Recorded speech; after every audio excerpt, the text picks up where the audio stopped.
Hello everyone. Here are 10 lines on wild animals.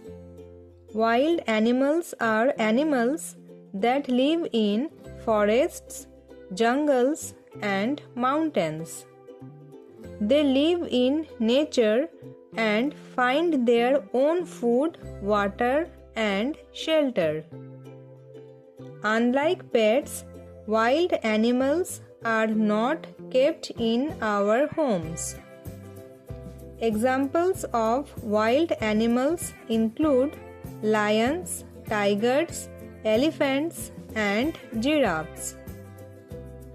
The lion is known as the king of the jungle because of its strength. Some wild animals eat plants, while others hunt other animals for food.